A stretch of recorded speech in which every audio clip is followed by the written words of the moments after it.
Yo, what's good? Hopefully y'all can hear me good. Let's get this thing started, y'all. It's your boy Kari.HQ, live and direct from South America right now. I'm on the ground and want to talk to y'all about what's been going on here in Venezuela and Colombia and the whole gamut. So I'm gonna ask y'all to like, comment, subscribe before we get into it, and then let's go. At the PayPal. Yeah, man, I'm in an undisclosed location right now. Maybe y'all could tell. Can y'all see behind me? Where am I at? What's good? James or Jaimes? Not sure which one it is. So yeah, we're gonna talk about the whole abduction, kidnapping, capture of Nicolas Maduro and the whole attack on Venezuela and the whole thing. So let's get into it, guys. Let's get into it. Let me show you a little bit of the footage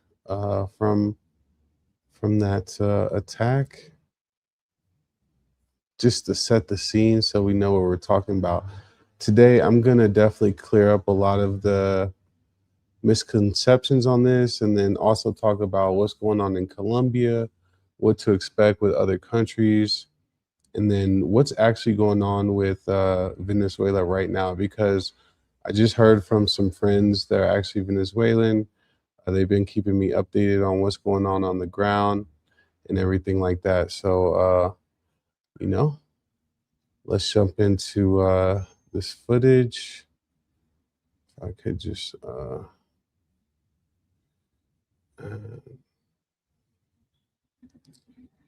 okay. All right.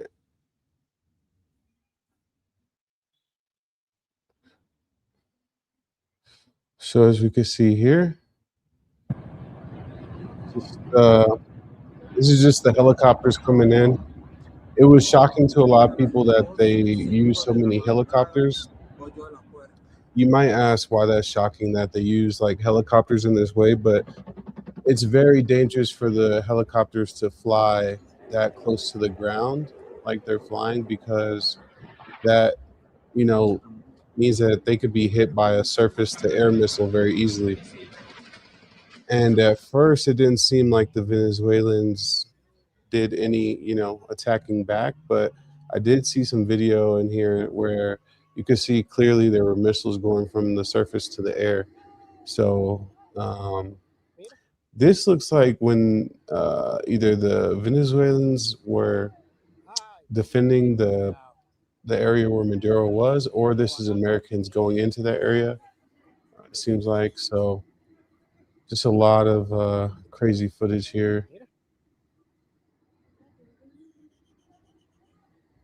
What up? What up?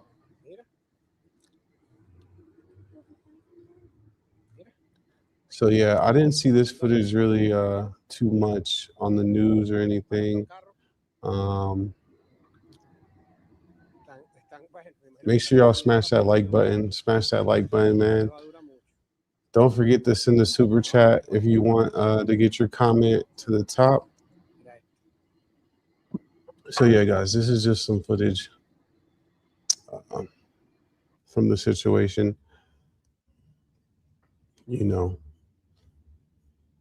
So let's talk about this. I'm gonna go ahead and just dive right into the topic and say,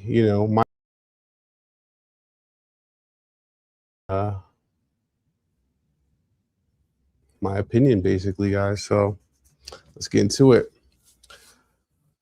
So first off, we gotta keep it a buck, guys. You know what I mean? Let's talk about the elephant in the room, or rather the eagle that just kicked down the front door in Caracas, right? Because that's really what it is. That front door in Caracas is no longer standing. It's been taken down completely by a boy Trump. And Maduro is out of there, guys. He's gone. The man who held the keys to the kingdom for years, and then he kind of got ousted by uh, by the U.S. military, and it wasn't a grassroots ousting. That's kind of the shocking part about the whole situation. Like the thing that we would have liked to see is the Venezuelan people kind of take over the government and fix things themselves. But unfortunately, the U.S. military had to get involved, and he got evicted by Uncle Sam, so to speak. So um, let's be real. While the streets in Venezuela are throwing a party, I'm looking at the footage like, wow, the U.S. military does not show up and negotiate with anybody. It's clear, straight to the point with the U.S. military, man. They're not playing around. They're not coming to negotiate. It's straight to the point. They show up to like dominate. And if you really pay attention to the press conference that Trump and his guys did from the military, they said that they used over 150 aircraft. Imagine that, 150 aircraft in a small, well, it's actually a big space when you think about the fact that a lot of the aircraft were probably over the water and on the coast. But that's a lot of aircraft to have, in any small area, 150 aircraft. So that's a massive operation. So that lets you know right there that Trump, what's that boy name? General Raising Cane. That's a crazy name. But they didn't come to play. They didn't come to ask questions. They came with the drop.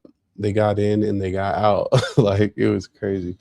The Venezuelan defense didn't even have enough bandwidth really to buffer, let alone fight back. So what you guys probably don't understand, and I've just like gotten into this because I've been watching stuff on YouTube and learning about it, but there's a lot that goes into being able to block the radios and do cyber attacks on the electrical grid of Venezuela, and that's what happened. So there was a massive attack that took out the electricity around, where Maduro was staying and other key parts of Caracas as the U.S. military was getting, their planes into Caracas. Like the first thing they did was cut the electricity. Then they have the fighter jets. Then they have the fighter jets come in that have, they're so fast, it's really hard to even track them, but they come in and they're stealth fighter jets. So the Venezuelan military can't see that yet, and they're already dropping bombs on them. So as soon as that happens, they're doing that just to clear the way for the helicopters to come in. And that's how they were able to have helicopters come in 100 to 200 feet off the ground. I mean, that's super close. You know, ask anyone that flew on a helicopter in the military or anything, but you don't want to really be that close to the ground if you're in a big, massive helicopter like that, because they're pretty easy to hit. So, just to let you know a little bit about the strategy that went into that, is very interesting. So, um, from there, it just got a little spicy, man. You look at Donald Trump, he's a 79-year-old that's moving like he's got nothing to lose right now. Trump is literally moving like he's got nothing to lose. I said it in my notes and I'll say it here. Trump is literally moving like a YN right now. Like all the YNs, this is what they talk about. And it's funny when you compare really like some of the memes of last year and the most recent memes of like 6ix9ine to like Trump is hilarious, because this is literally how Trump is acting. It's so equatable to what's going on. But yeah, Trump he's going hard. Like, um, so anyway, he is definitely standing on business. Him, Hegseth, in the way that they are, willing to terrify their neighbors, the rest of Latino America, South America, Central America. Because you think Colombia, Mexico, and Cuba aren't looking at the situation and sweating a little bit. I mean, honestly, this has to put some fear into the hearts and minds of the rest of Latin America, unfortunately. So I'm gonna drop that PayPal right there, and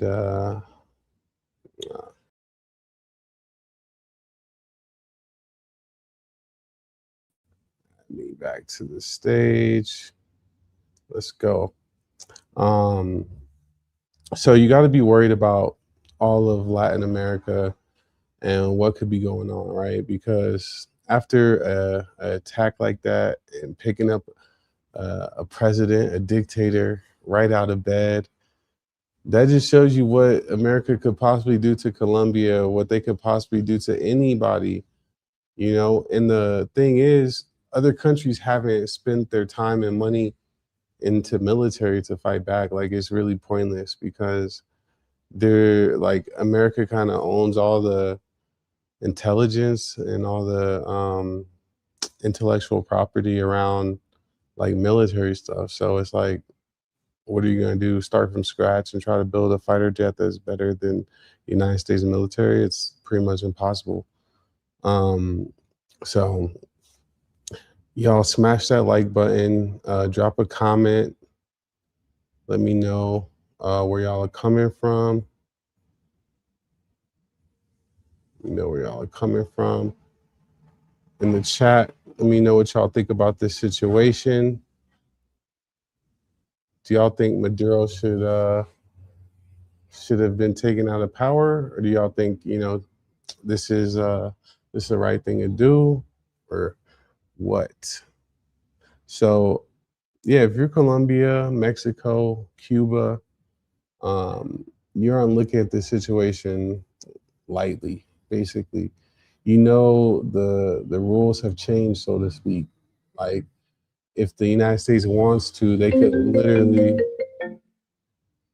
literally, you know, come up with some false claim or come up with something to say that you did participate in something illegal and come pick you up. Whoever knew that we would get to those days? Like, but let's stop pretending like this was just a humanitarian rescue mission, right? Because it's definitely more than that. You're smarter than that. Come on. I'm smarter than that. Jesus, get on up.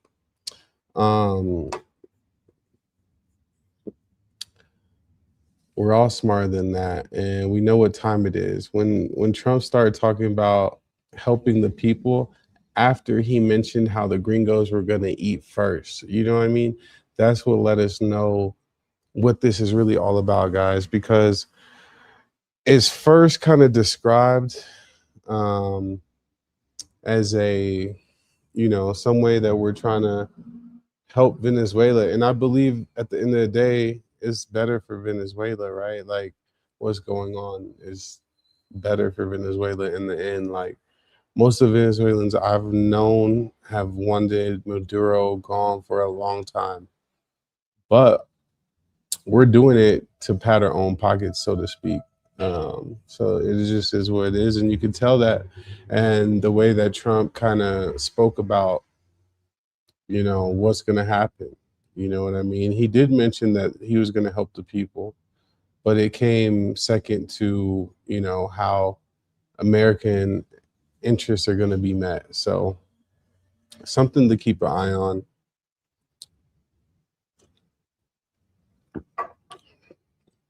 Now, this is about the bonanza at the end of the rainbow, guys.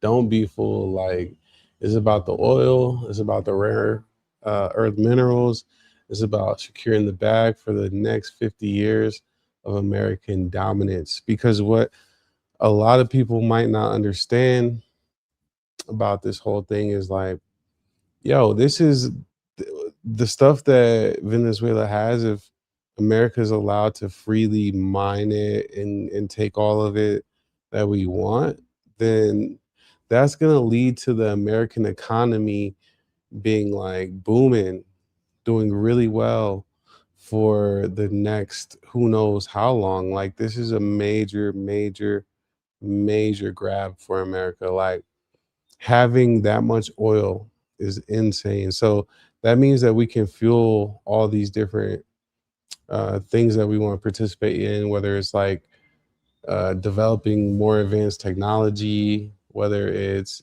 AI or the arms race or space race or whatever it is. We are controlling a lot of the minerals that go into making all that stuff. So it's like, it's crazy that, you know, we literally have control over so much resources now in our backyards if what I think is going to happen happens, right? So, but the plot twist of it all, the betrayal, is looking like Maduro got set up by his own people. Let me tell you why. And I don't think a lot of people are necessarily catching on to this yet, but I'm telling you, pay attention. It's gonna play out exactly like this. So, and it'll all come out. But basically, um, it's his VP. His VP, I think, is the one that maybe she didn't set him up, but I think it's very possible that she was like the mediation piece that was like, most working on his negotiations, right?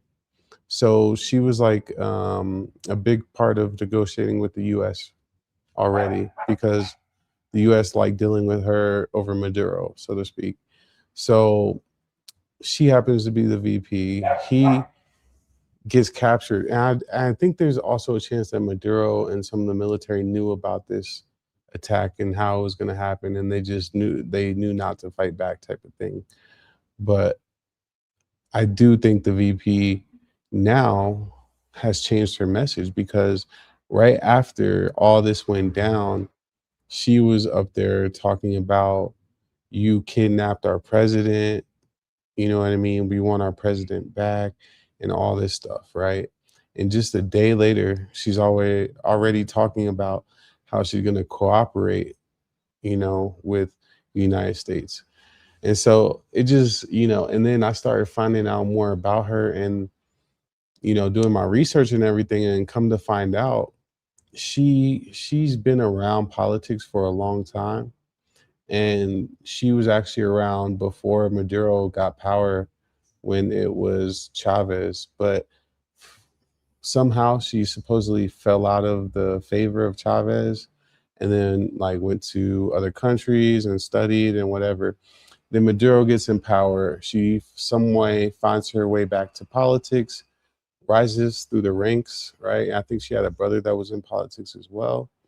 And so anyway, it just seems like she was never part of the Chavez group, though the old um, good old boys, so to speak, of Venezuela, right? So if you look at it, there was like the good old boys of Venezuela, the people that Chavez appointed, the guy that was before Maduro, that originally took all the oil and the rights back from America, right? And defaulted on all the contracts and everything with American companies. So he's the original one that nationalized all these, assets. And so I think you had the good old boys that he appointed that were running the government, and Maduro was the main one that had control. But there were people that, maybe wanted to operate the government a little bit differently, and they were kind of exiled while he was, in power, but then they came back. They had a lot of power still, though. Like the VP, who is now president of Venezuela, she had a lot of power the whole time. So, it's just one of those things like, um, it seems like she kind of maybe plotted to have Maduro snatched up so she could take over, and she knowingly or knew the whole time that she was going to cooperate with the United States.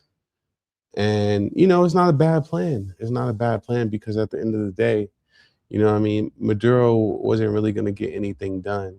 From the looks of it, his campaign, his whole thing was just resistance, resistance, resistance. So, it is what it is. We're breaking down everything, every little aspect of this tonight.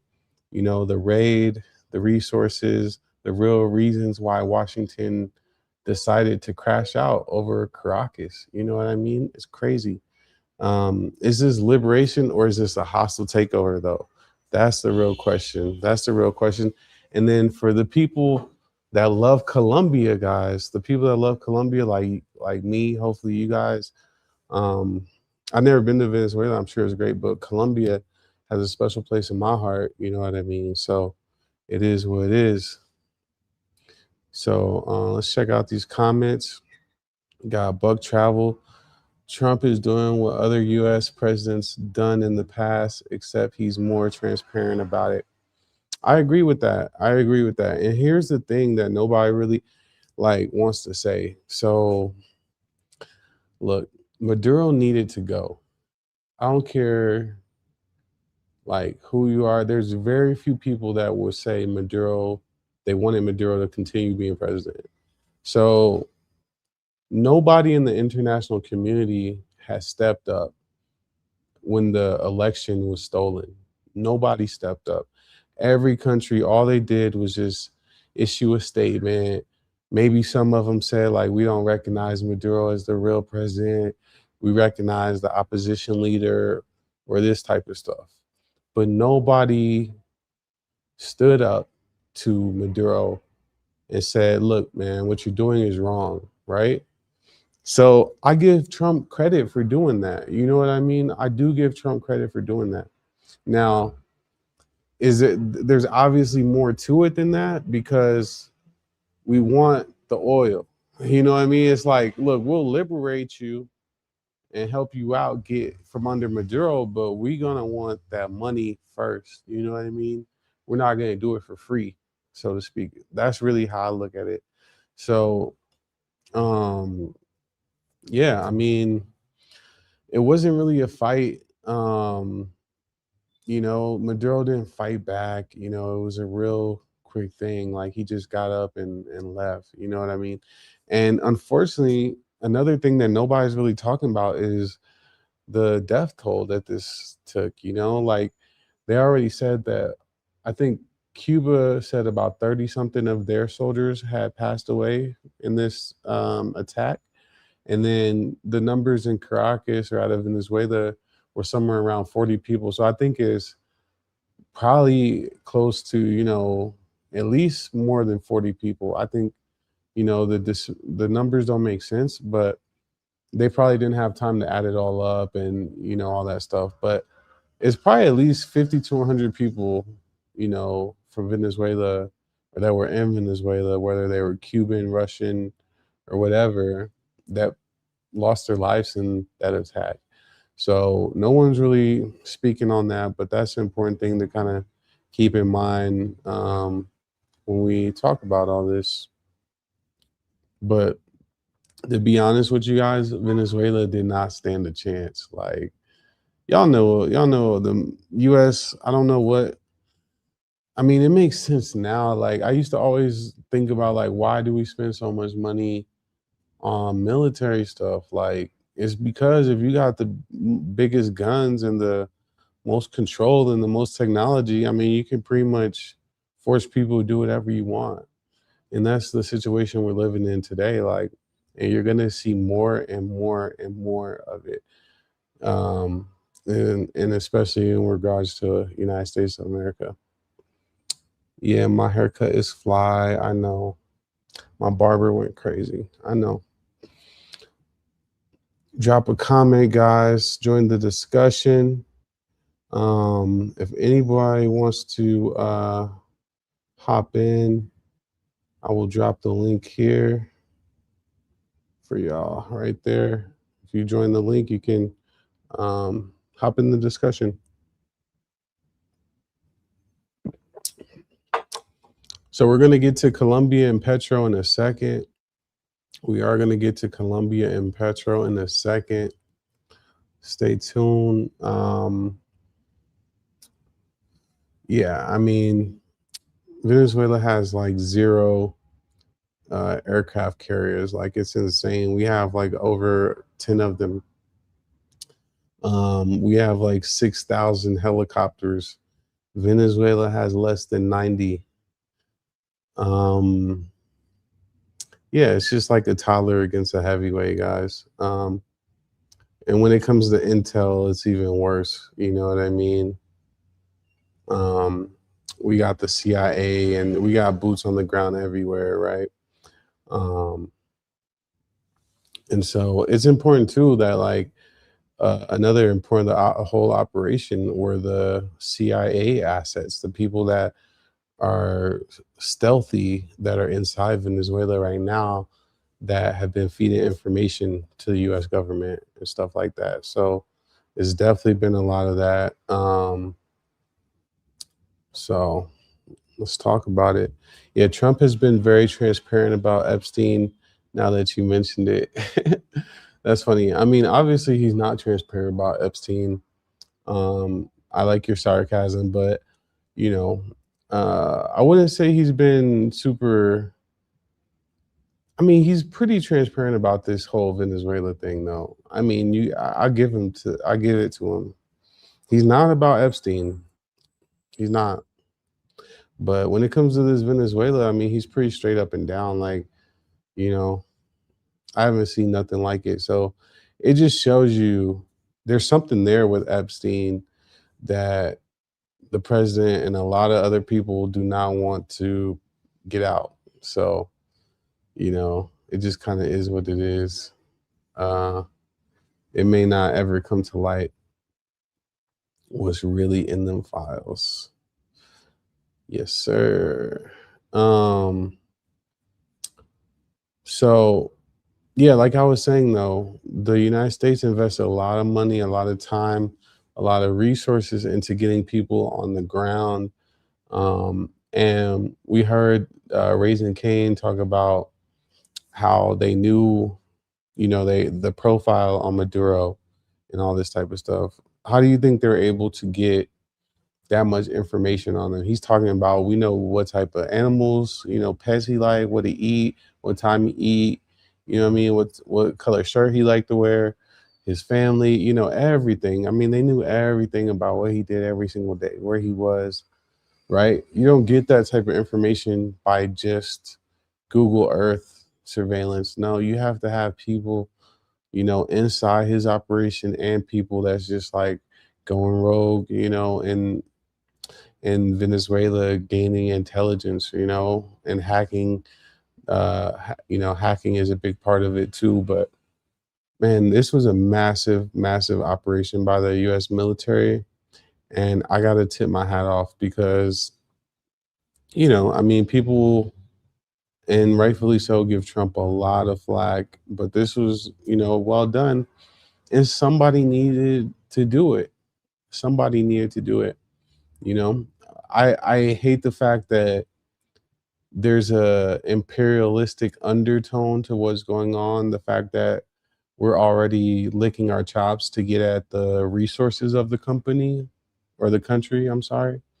We're already, trying to figure out how we're going to get our hands on the gold, the minerals. I hate that that's the motivation, but no doubt Maduro needed to go because the Venezuelan people were never going to prosper with that guy as president, unfortunately.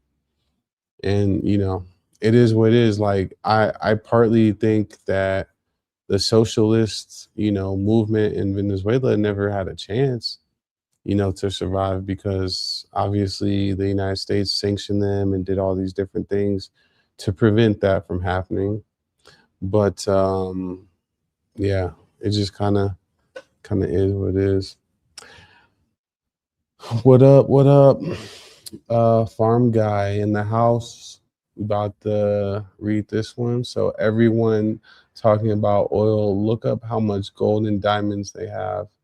Colombia, and you spell Colombia wrong, by the way, has a lot of gold, but very few diamonds and a hell of a lot of emeralds. Okay. Um, yeah, I mean, people are talking about other stuff than oil. You know, the minerals. People are already talking about the minerals and the gold and all that type of stuff. The aluminum. You know, there's a lot. And Colombia does have gold and emeralds and oil, actually. Um, I wouldn't say a lot, you know, it just depends on what you're comparing it to. But Colombia and Venezuela are pretty resource rich countries, but Venezuela went much more than Colombia, much more than Colombia. And the thing is, what a lot of people don't know the story and how Colombia and Venezuela are completely intertwined, you know, from the beginning. Like actually Colombia, Venezuela, Ecuador, that was one country called Grand Colombia at one point. And then it broke apart and everything. But when Venezuela was experiencing its time of like good growth and wealth, which was like in the 70s and the 80s and stuff like that, when their oil was booming, they were the richest country in South America by far. Like it wasn't even close. Like Venezuela was super rich and wealthy. Colombian people were considered poor, and at that time, or they were poorer. There was a lot more poverty in Colombia at that time, and so Colombia people would migrate to Venezuela. You know what I mean? And so they always had that bond of like, whenever you're going through something, we help out. Whenever I'm going through something, I'll help you out. So when Venezuela started having its economic issues, like in the 2000s with Maduro, and they got real bad, Colombia was there to help out Venezuela. You know what I mean? So it's a pretty interesting kind of like brotherly relationship between the two countries. And, you know, they definitely depend on each other. And who knows, someday they might rejoin together, you know, never know. Um, but yeah, everyone's nervous, I think. If you're Colombian, or you know, if you're Mexico, or if you're Cuba especially, like these countries have no way to defend themselves. Like Cuba, unfortunately, being allied with like Russia and China doesn't come with a lot of resources and help, apparently. This whole situation really makes me question, like, did Maduro or any country really count on China and Russia as friends? Because if this is how, you know, Russia and China act when someone that they're allied with is being attacked and bullied like this, then like what's the point of being friends with China and Russia? You know what I mean? So I mean that's his own little thing. Um Another really interesting aspect of this whole thing is that they were supposed to have like this. So the has anyone heard of Maria Corina Machado? So she was supposed to be like the savior of Venezuela at one point. Um, but um, I'll just share my screen so we can take a look at her. Where um, here we go. Yeah, so this is her. She was really supposed to be the savior of Venezuela at one point, right? And basically, let me expand this so you can see her. Yeah, she was supposed to be the savior at one point, but you know, really, at the end of the day, she's getting the cold shoulder from the United States right now. And, you know, they were supposed to, you know, get behind her. At least that was the idea, you know, that the United States was going to get behind her and you know, she would be the person. Like everyone thought she was going to be the person, but Trump actually just came up and had a statement about her, and it wasn't really good. It wasn't good at all. So um, basically, he said that she doesn't have the power to lead the country. You know, he straight up said that she doesn't have the support, the power to lead that country, and so um, it's not looking good for her. And that's insane to see how she kind of got finessed in this whole thing. Like, and they're like, okay, she's cool, but I think we're gonna go with the other person, right? Like, we're gonna go with the person that was actually part of Maduro's group, the vice president. So she really got the short end of the stick and got finessed completely out of her bag, so to speak. I'm just messing around with this. Yeah, she got finessed completely out of everything. So I feel a little bad for her but yeah, I think the Venezuelan people are smart not to get behind her because she was too like down with the wrong crew. Like she was willing to say anything like for Israel and stuff. Like some of her first things that I've heard out of her mouth was about how if she won, she was gonna move the embassy, a Venezuela embassy, to Jerusalem, I think. So a lot of people in Venezuela did not want to get behind her, and it really cost her a lot. So I see this comment here. Lance Stone 4409. Trump just says she don't have the support nor the respect to take over. Exactly. So that's exactly what I'm speaking on. And it's funny, man. It's funny. Trump knows that like trying to stand her up in Venezuela is gonna cause too many problems. He knows that. And that's, the reason why he's kind of calling that whole move off. And it's messed up because I think, well, the truth of it is she wasn't even the the person that people wanted to vote for. What happened was there was another guy that she was running in his place for him because he was exiled from Venezuela. Okay, he was exiled from Venezuela, and she got to run in his place basically. Let me see if I could. Yeah, I'm not sure the guy's name, but there's another guy. Okay, this guy. Yeah, Edmundo. This guy. He he was supposed to run against Maduro, but what happened, like I said, he got exiled from Venezuela, so he couldn't run. So she ran, but she said, if you supported him, then you might as well just vote for me, right? And so that's never a good look. That's basically what happened to Kamala Harris in the United States, right? Like, if you supported Joe Biden and the Democrats, then you should basically just vote for me because I'm the next best thing and we're friends. And so that's not a good political strategy. We saw it fell horribly with the last election.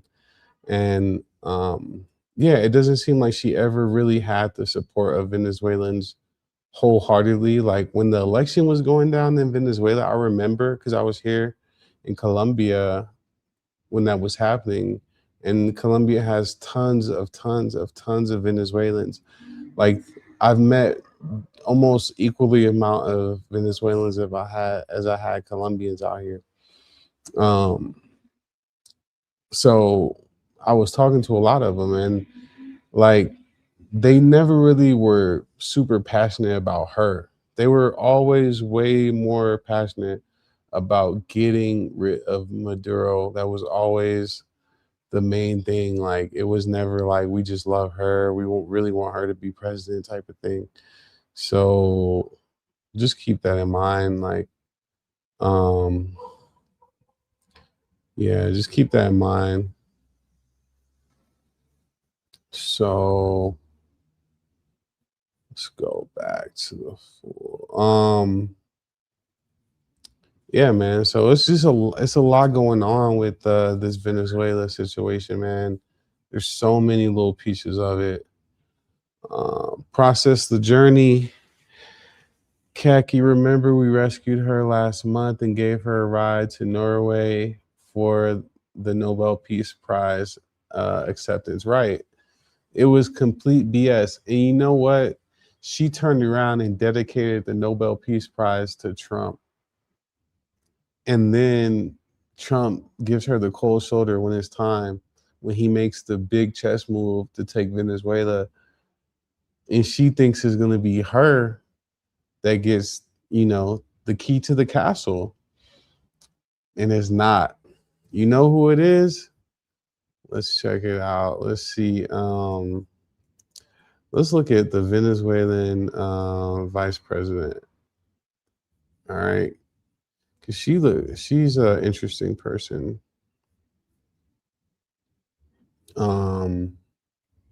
She has these really bad like bags right here. I don't know, it's kind of weird. But yeah, that's her.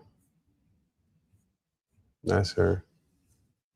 This is the the Venezuelan vice president, guys. So this is now the president of Venezuela. She basically strongman her way into the White House of Venezuela, guys. And it looks like to me that she toed the line perfectly between like being trusted by Maduro, but also like also being willing to like get rid of Maduro. Because, in one day she changed her whole tone from, oh yeah, we want our president back. This was illegal. This is kidnapping and blah, blah, blah. To, yeah, we're going to work with the United States of America on a better tomorrow, so to speak. I'm paraphrasing, but you get the point. So I think that, yeah, she's done, trying to help Maduro and all that. I think her main objective at this point is what it should be, and it should be the future of Venezuela. And see, they only took Maduro for leverage. I don't know what you mean by that. I mean, what, against like to get the oil? Yeah, I mean, that's the biggest leverage, but I don't know. There's a lot that they could do with Maduro. The thing is, it's like um Russia, China, they're not going to do anything. But it's really interesting, guys. Trump is supposed to go to China, I think, in a month or two or something like that, maybe in April. I'm not sure.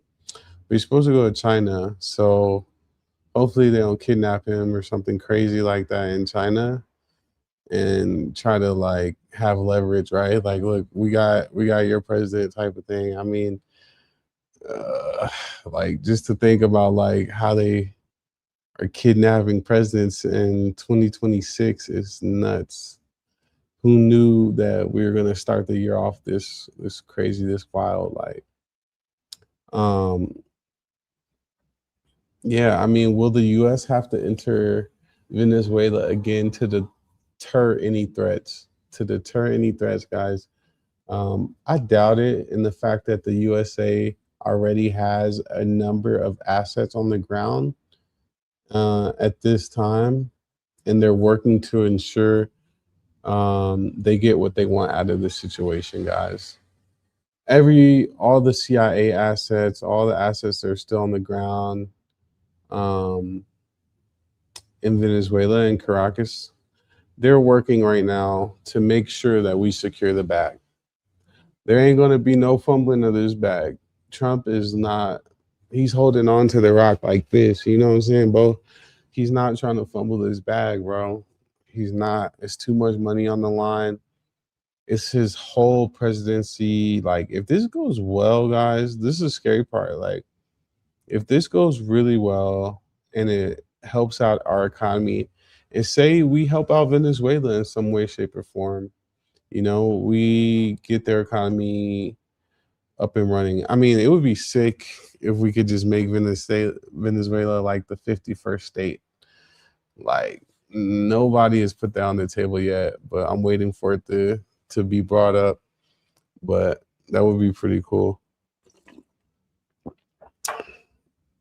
But yeah, if we use all this oil money, all these minerals, and we turn it into like products that you can only get in America, that we have basically a monopoly on, because you're mixing our technology, our brain power, our investment power, all that with the resources. Oh man, it's going to be crazy for the US economy.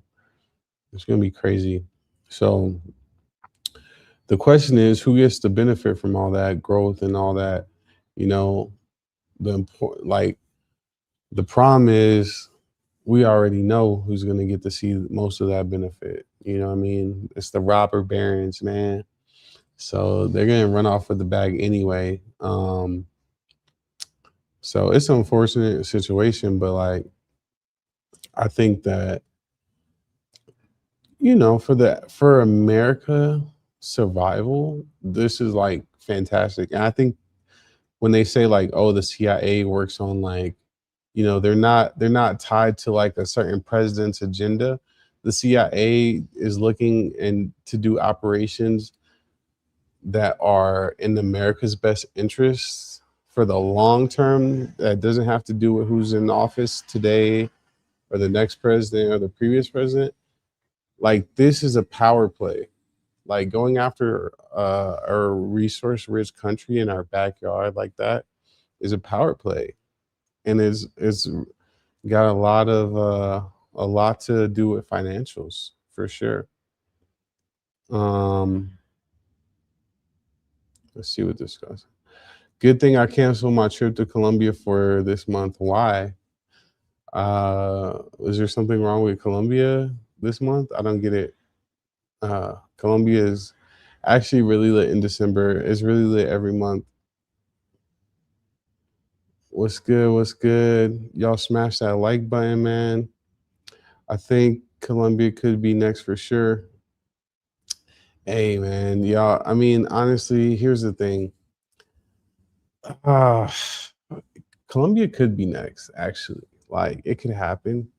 They could, like, if Trump really wanted to come after Petro in 2026, he doesn't even have to do anything wrong. That's the crazy part about it.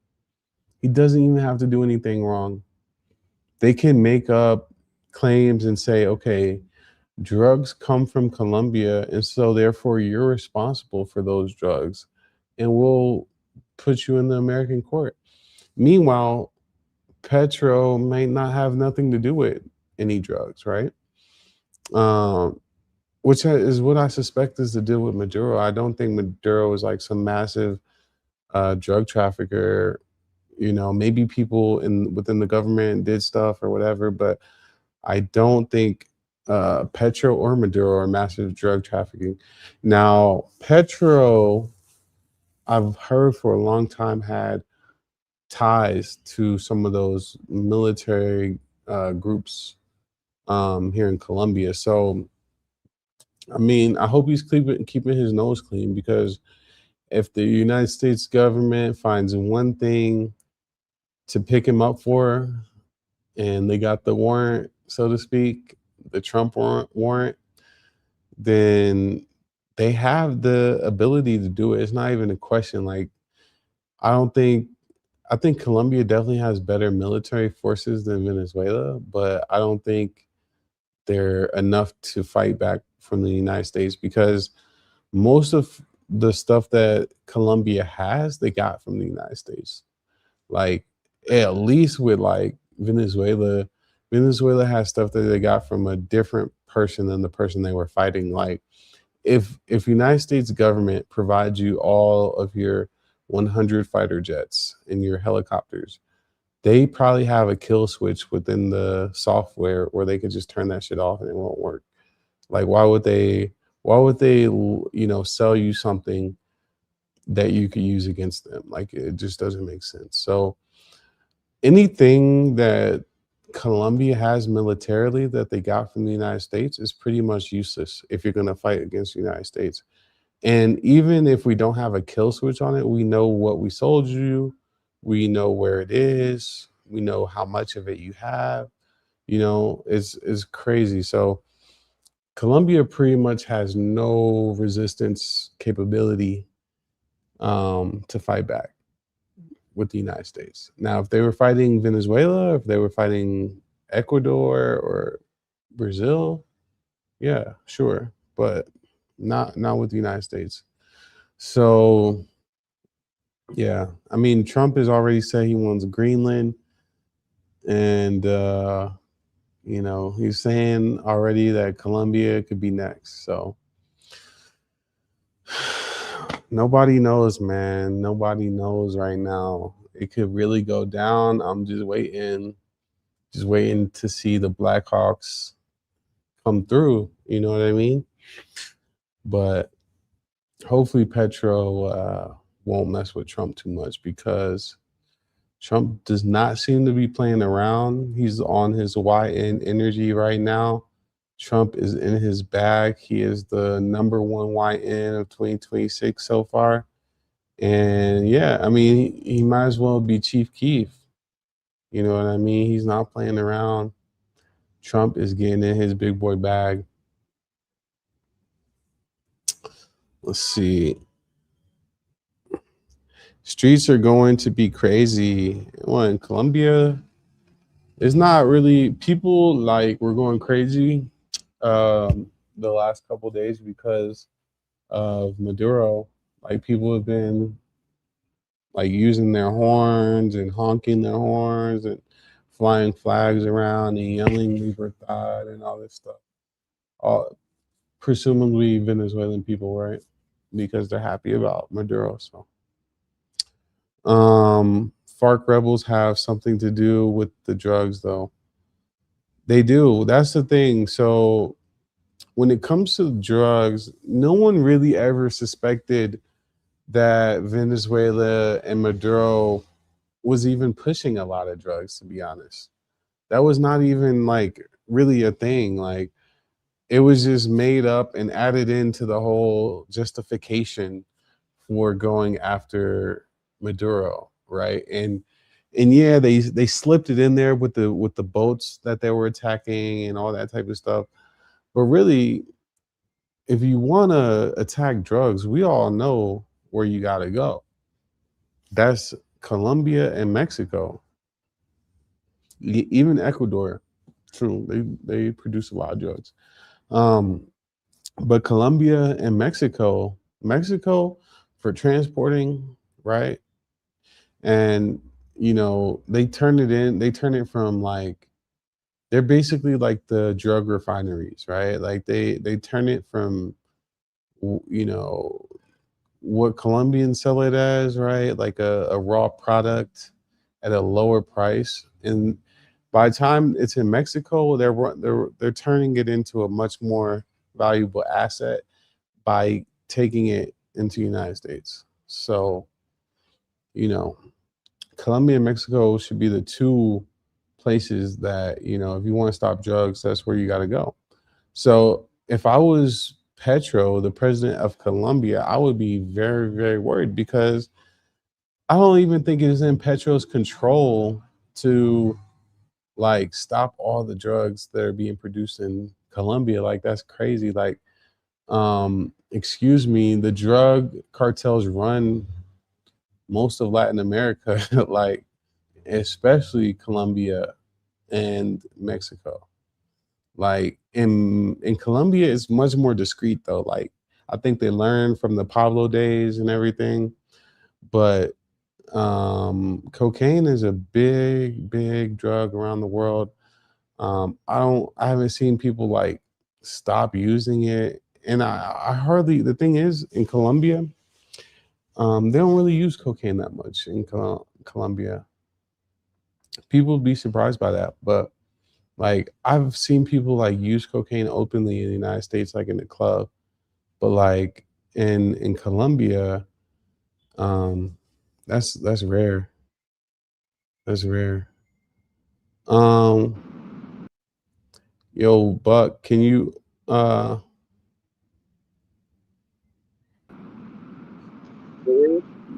Yo, you can hear me? yes, what's good with you? Hey, what's going on? Good live, good topic. I've been a fan of the channel for a long time. I've been watching you since way before the pandemic. I think you was one of the first that went over there. So I've been watching your contents from the bushes. Definitely good live tonight. What I was saying in the chat earlier was here's the thing. Trump is doing what other U.S. presidents did in the past. What I meant by that, he's more open about like, okay, we're gonna take over Venezuela, we're gonna take over Greenland, we're gonna take over Colombia. He's more open about it. But other U.S. presidents done this, but they were beating them around the bushes. Like for example, when Obama invaded Libya, it was like that was a big thing because what's his name? Gaddafi was gatekeeping the oil, and Obama and the other Western powers didn't want that. So what they did is they invaded him, the country, and that opened up the oil resources from Libya, and now the oil Hmm. is flowing to Europe. Same thing happened in Iraq when George Bush, when we invaded Iraq, they was trying to say, oh, they got the, I'm not gonna say the name, but the big boy weapons, and at the But you don't time think that's you don't think Trump is being choosy with his transparency, right? Like, okay, he's transparent about it. They he's transparent transparent. about this, but he's not transparent about everything. Yeah. He's not transparent about everything because there's certain classified shit. You know what I'm saying? But you see what I'm saying? In the Yeah. past, like for example, when Bush and all that, when they were invading, I'm pretty sure there's some classified information that's probably going to come out 30 years from now in regards to Iraq War. But we all, the public all knows that it was invaded for oil. It wasn't, it wasn't because Saddam had the big boy weapons. The public knows this. You know what I'm saying? But I see what you're back saying. then, it was we were beating around the bush. We were saying, oh, they got these things, and we should invade them. And it's like I think George Bush's father that said it's a new world order at the time. I mean, that was the when I heard that quote from him, I was like, that's when I realized the U.S. is like Serious. it's yeah they're going in. And here's the thing: a lot of people are not talking about this. China influence is. I'm pretty sure you pretty much noticed this in the Medellin. How many Chinese cars are you noticing over there? A lot, Where? right? In In, Medellin? in Yeah, Colombia. they took Okay. over. They took over the market. Like Tesla just got here. Like they just put they're launching Tesla right now. If you go to El Tesoro Mall, they have like all the Tesla models inside the mall, and you can sit in them and sign up, to buy one or whatever. But they're way late because BYD, Build Your Dreams, the biggest like out of China, has already like probably a million cars on the road in Colombia.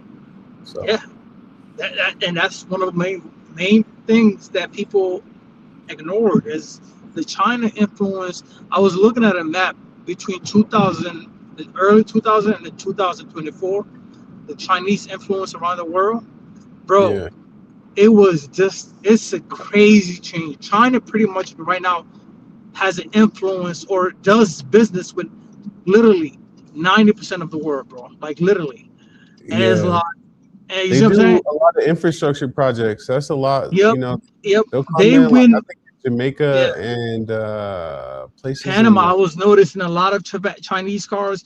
I also noticed a lot of Chinese tourists and also Chinese people that were living over there. So it's like there's definitely an influence, but the difference is China, they gain influence through business deals, not through force. Like what are we doing right now? yeah. Um, because they all the same thing with Africa. They all over Africa. Well, I think I the don't truth think is they don't have force like we got. Like I don't. I no, no, think no, no, no. They China's got a lot they do, but they just don't prefer it like that. You know what I'm saying? It's like bro. they have soft power, right? They have a You concept think of they soft got? You power. think they got real power? Like you think if it all went down tomorrow, you think China's a Bro, factor? we bro, we don't want that. We wouldn't want that. If it all goes down Obviously, tomorrow, we it's don't like, want that. Obviously, we don't want that. I'm but just saying. Do you I really think that understand. they can compete? I will want I will want the US to win that, but it's like being in that shoes right now and just think about it. We wouldn't want that because it wouldn't benefit any country. You know what I'm saying? Because 100%. We don't want that. I'm not arguing. they got There's the no big boy question. guns. You know what I'm saying? They got the They big boy got the big toys. boy guns. Yeah, You they think got they the got? big boy toys, and it's like, and once that goes, you know what I'm saying? It's like you don't want that. So what do All is right, you let's win take by soft nuclear out of power. it. Let's take nuclear out of it though. Let's take Yeah, nuclear out of it. yeah, Like, don't use the 'cause term. I think it might monetize. It might yeah, just use code word. nah, bro. I mean, it's whatever, bro. I don't. It's. You might. But let's take I'm that. just Let's saying. take Yeah, that go out ahead. of it. You think that they can compete? Like, I don't. I'm not so sure. Cause I've heard that a lot of their fighter jets and stuff like that are just a little bit behind ours. Like they have new stuff and new technology, but I think ours is like better. Yeah, ours is more. Yeah, definitely ours is more advanced. But have you seen their navy though? Oof, they went from like literally from number 4 to number 1 right now. They literally have the largest navy in the world. Yeah. Yeah, I So mean, they got something. They're not empty-handed. Like when it comes to yeah, like who can actually defend themselves, at this point, it's only a handful of countries because there's a point where, okay, the amount of money it costs to get into the military game, like, is often too much for small countries. You know, you have to be a huge country, and even some huge countries don't even want to pay the cost to really develop their own weapons and stuff like that. So India, for example, they buy their stuff from like, a combination of us and Russia, right? But like they're not willing to invest their own money because the only way you're really going to compete with military stuff is if you develop your own stuff. Like you can't yeah, really buy. If you're buying it, then you always have to be doing something that we approve. Like, you know what I yeah, mean? Otherwise, we can just exactly. shut it down. Yeah, I definitely agree with that. Obviously the US is gonna have the best infrastructure in regards to that because we just invest in more and we put a lot of resources into it more. You see what I'm saying? But Mhm. that doesn't mean that China is not there yet. They are catching up to us and at a fast pace because they're pretty much reinvesting all the revenue they're getting into back into the economy and also into their military. You see what I'm saying? But it's Do you think there's we're a chance that they come for Petro? Like, what do you think it would take for them to come for Petro? Like who China or the US? the U.S. do I a I very I, similar I, operation. I think that's a bigger risk because Venezuela was already down. It's like but Colombia is like more of a risk because that's gonna cause instability in the region and it's gonna But create if they did it chaos. tomorrow, do you think that the Colombian military is even ready to fight back?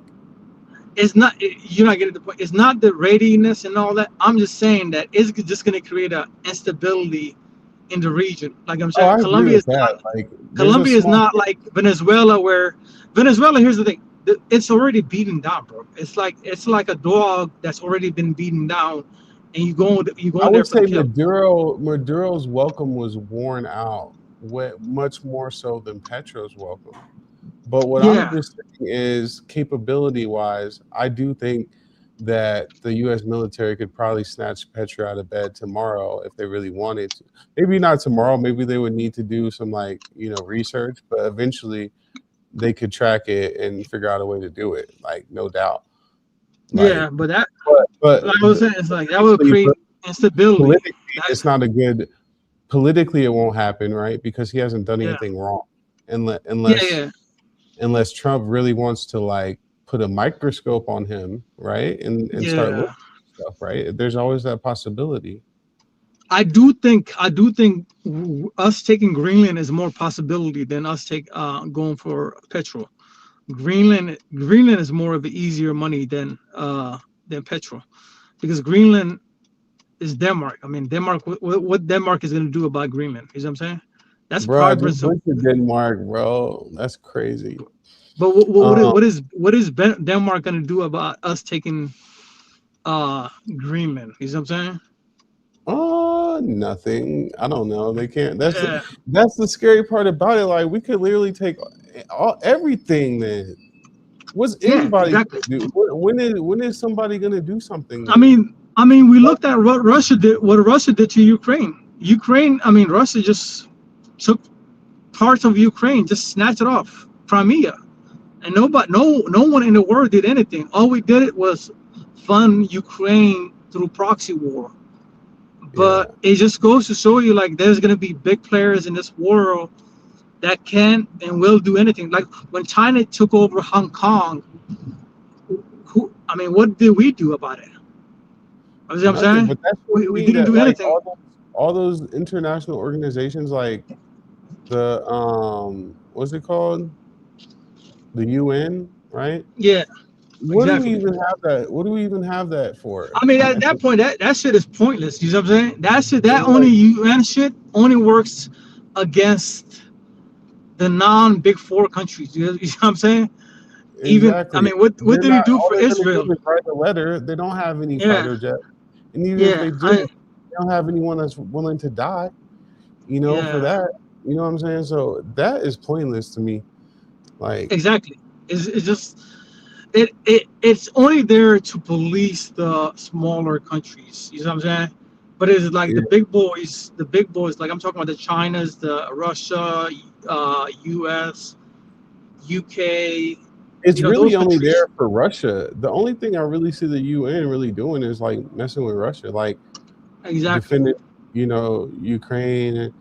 It's like we kind of own the UN low key, like like the US. I just like I was saying, I just don't think the U.S. is gonna take Petro out, or take him and arrest him. I just don't think that, because it's like I said, it's gonna. Colombia is big and it's gonna cause a lot of instability in the region, and you just don't want that. You know what I'm saying? It's like what you want to do is win by soft power. You don't want to just go in there, because that will create that. It's going to be a domino effect. I mean, taking one person and starting a war are two different things. We saw that with Venezuela. Like we didn't start a war. They didn't kill. They probably killed like around 100 people or so. It looks like. I mean. Yeah. Exactly. That's not a war. Yeah. So it doesn't matter how big Colombia is. Like Venezuela is bigger, I think, or it's not that much smaller if it's not. But let me ask you this: do you think Trump going for Venezuela, Greenland, possibly Colombia? Do you think that this has to do with the cost of living going up in the U.S.? Because that's the biggest issue right now. The cost of living going up, and that cost of living is directly related to things we get from overseas. Do you think Trump is doing this because he wants the prices to calm down, or what? Or you think this is related more to power? Well, I think Trump is doing it for his buddies. I think the people that are going to benefit most from this are going to be like oil companies, right? And those are owned by rich people, and I'm sure they lobbied Trump to do this, right, over time. But this is not really going to be a huge benefit to the bottom line of the U.S. economy, because we don't really make money from that stuff. The government, that is. It goes to the companies, and so the U.S. makes its money when the companies pay taxes from the revenue that they generated from all the oil. and we pay, more, or maybe it helps us stimulate the economy, right? Because we're able to produce more and people can go out more, and it lowers inflation, right? So I think it's more of an economic, I think it's going to help the overall economy by bringing in lower oil prices and lower just energy prices in general. It's also going to feed the AI development, because one of the biggest problems with AI is how much energy it uses and how much electricity it burns. So obviously having access to oil to feed that is fantastic. And then also the minerals that go into producing all the, all the things that the US specializes in, such as like aeronautics, and technology and all these different, things. Having access to all those minerals to develop more technology is obviously going to help our economy. So yeah, I mean, I think it's about that. And when it comes to Greenland, I think when it comes to Greenland, like he said straight up, it was about national security. That's what he said straight out of his mouth. I think that's true. I think that Greenland, I don't think is really a play for resources or anything. I think it's just like a way where we can really like control all of the world. Like, because if we have Greenland and you look at where Greenland is on the map, bro, like we could get to Russia so quick, and we could keep a closer eye on Europe. Like if Europe ever did something we didn't want them to do, we are right there. So and then Colombia, Colombia is obviously for the women. He wants to take all the big booty Big Latinas booty and Latinas. bring them to Shit. the United States and all that. So that's what that's all about. Yeah. Um. Yeah, I definitely agree 100% with that one. I definitely think it's more of a resources related, and also more of a like helping his buddies in Washington out. You see what I'm saying? So there's a lot of factors that play into it, but Oh, he's got people oof, that's man. But invested. He's got once Venezuela opens up, bro, and Venezuela stabilize, bro, within the 4 or 5 years, bro, Venezuela's gonna become Colombia bruh, it's 2.0. over. It's over. I'm there. I'm gonna be there next week. I'm there, bro. I'm gonna be there next week, man. I'm gonna go ahead and pull up. You know what I'm saying? Before all the Pookies and Ray Rays get Yeah. Have there, you man. I seen can't. Caracas, bro? Have you seen Caracas on the pictures online, bro? Bro, it literally looks like Medellin with a beach. Like pull it up right now. It's It crazy. it, No, it I've seen looks it. like Seen it it. looks like Medellin with a beach, and I think, correct me if I'm, they got the same temperature. Medellin Yeah. with a beach, and imagine just the infrastructure, bro. Oh, yeah, Venezuela would be popping, bro. Here, I'll pull up a picture. Let me see. Um, yeah, bro. Like, imagine, man. It'd be pretty amazing. Um, so let me see. Can you see that? This is like Caracas. So Yeah, yeah, I can see I it. think on the other side of this mountain range is where the beach is. So Yeah. it's like it's like an hour. Uh, it's like an hour away or whatever. But yeah, it's very similar looking to Medellin for sure. Same, like you said, same climate as Medellin. Um, just got a beach with it. Like it's crazy. So when that opens up, it's over, dog. I'm trying to get there before all that, bro. I ain't trying to be, what I'm saying, getting in line in Venezuela. I'm not doing that. I'm about to go. I'm already there. You know what I'm saying? I told my Venezuelan shawty like, is she gonna take me or not? So she said we're gonna go. So y'all stay tuned. You feel me? The beaches is Yeah. crazy out there, man. Beaches is crazy. Yeah. They got the best beach. Like if you look at Colombia's beaches and you compare it to Venezuela beaches, Oh Venezuela my has god. way better beaches. It's They just have that this city called it lacks infrastructure. That's the thing.